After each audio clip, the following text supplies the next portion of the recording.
Hukum Newton. Ada 3 ya hukum Newton. Nah, ada hukum pertama, hukum 1 Newton. Ada hukum kedua, ada hukum ketiga. Oke. Masing-masing dari hukum ini itu punya fungsinya sendiri-sendiri. Nah, intinya ketiga hukum ini digunakan oleh Newton untuk menjelaskan pengaruh gaya terhadap pergerakan benda. Nah,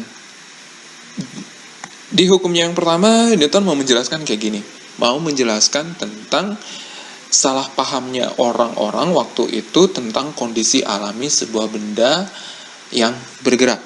Maksudnya gini, orang-orang waktu itu mereka punya pemahaman bahwa kondisi alami benda yang bergerak itu adalah diam. Maksudnya, kalau sebuah benda bergerak, nanti lama-kelamaan dia bakal diam.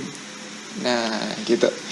Di hukum yang pertama, Newton mau mengkoreksi tentang pemahaman itu, bahwa sebenarnya kata Newton itu bukan diam, kondisi alami benda itu bukan diam. Jadi, kalau benda udah terlanjur bergerak, bukan berarti dia punya kecenderungan untuk diam. Enggak, itu karena ada faktor luar yang membuat si benda itu akhirnya diam. Nah, contohnya kayak gini nih. Kalau kita nendang bola, itu bolanya bakal bergerak, tapi nanti kelamaan dia bakal diam.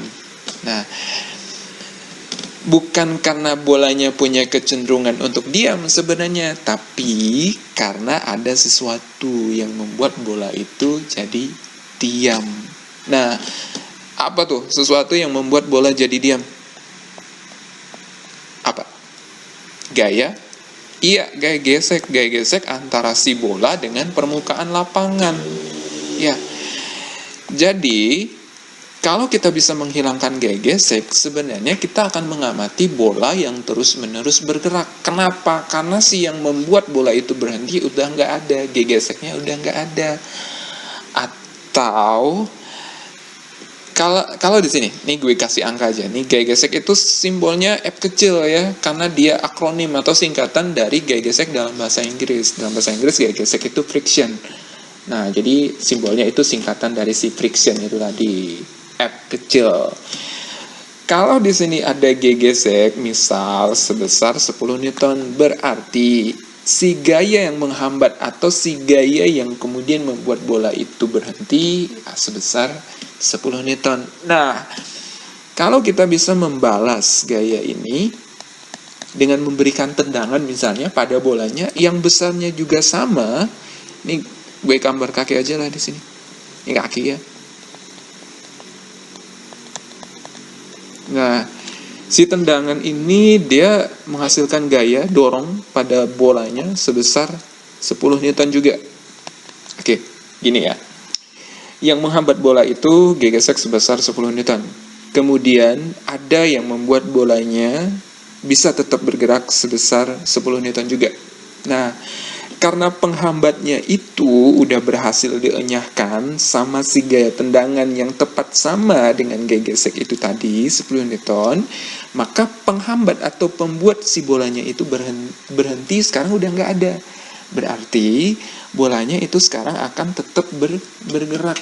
Tapi bergeraknya nggak tambah pelan atau nggak tambah laju loh ya. Bergeraknya itu dengan kecepatan konstan. Nah, kalau gitu, nih kata si Newton, si bola itu dia akan tetap bergerak konstan kalau jumlah gaya sama dengan 0. Nih kalau lo jumlahin 10 Newton dengan 10 Newton di sini kan sama dengan 0 ya. Kenapa bisa sama dengan 0? Karena mereka berlawanan tuh. Nah, dari situlah Newton membuat persamaan untuk hukumnya yang pertama, bahwa kalau ada jumlah gaya pada sebuah benda sama dengan 0 dan benda itu sudah terlanjur bergerak tadinya, maka dia akan tetap bergerak tanpa percepatan atau percepatannya nggak ada. Makanya sigma F di sini sama dengan 0. Maksudnya apa? Maksudnya, kalau jumlah gaya sama dengan 0, maka benda yang tadinya udah terlanjur bergerak, dia akan tetap bergerak. Lalu bagaimana untuk benda yang diam? Sekarang, ini persamaan juga bisa kita aplikasikan untuk benda yang diam. Misalnya gini nih, lo sama lo main bola. Nah, terus ada lawan main lo yang nendang bola pada saat yang bersamaan lo juga nendang bola. Ini tendangan lawan lo. Ini kaki lawan lo ya. Kemudian lo ngebalas. Lo juga ngebalas ke arah dengan menendang ke arah yang berlawanan. Nah, pada saat itu kebetulan gaya tendangan dari kaki lo dengan gaya tendangan dari kaki lawan itu sama. Sama-sama 20 Newton misalnya. Nah, ini lo nendang ke arah berlawanan itu sebesar 20 Newton juga. Kemana bolanya? Bergerak nggak? Apakah bolanya bergerak ke kiri, atau bola yang bergerak ke kanan, atau bahkan bolanya nggak bergerak? Yang benar, bolanya nggak bergerak. Kenapa bolanya nggak bergerak? Ya karena yang dorong bolanya ke kiri itu tepat sama dengan yang mendorong bolanya ke kanan. Gayanya ya sama. Oh, bolanya nggak bergerak alias diam. Kenapa bisa diam? Ya karena jumlah gayanya juga sama dengan 0. Gitu ya. Sama dengan 0.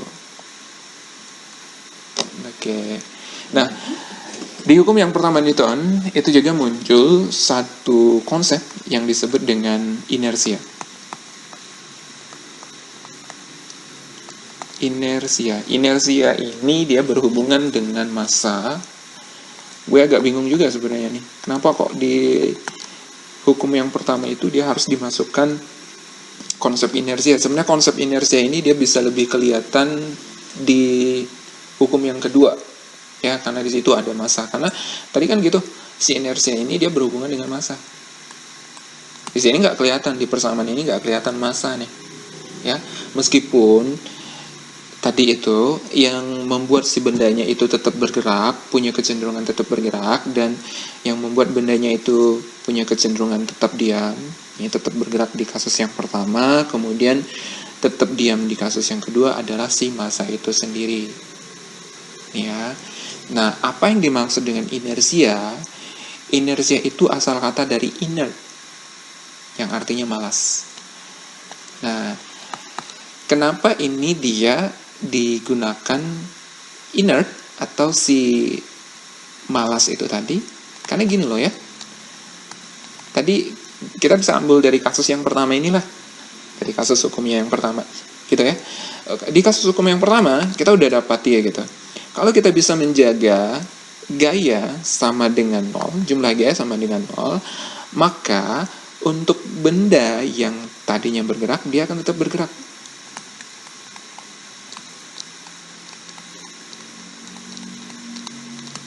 Dan untuk benda yang tadinya diam, kemudian jumlah gaya padanya juga 0, dia akan tetap diam. Kenapa si bendanya itu bisa tetap diam dan bisa tetap bergerak? Itu karena ada sesuatu yang dikandung oleh benda itu. Apa yang dikandung oleh bendanya? Ya itu tadi. Jadi ini penyebabnya massa. Massa. Oke. Ini gue tulis di sini aja ya. Massa.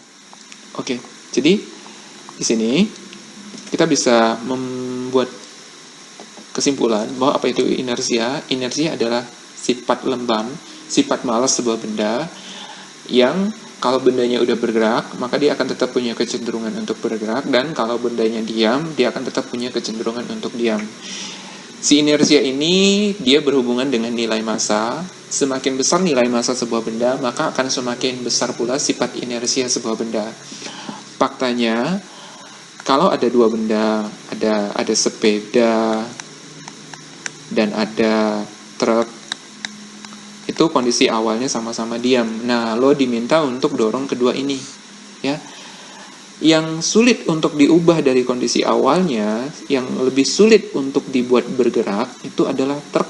Jadi si inersia truk itu lebih besar daripada si inersia sepeda. Kenapa? Karena massa truk itu lebih besar daripada massa si sepeda. Oke, jadi ada hubungan antara inersia dengan massa benda. Gitu ya. Oke, ini hukum 1 Newton dan konsep inersia.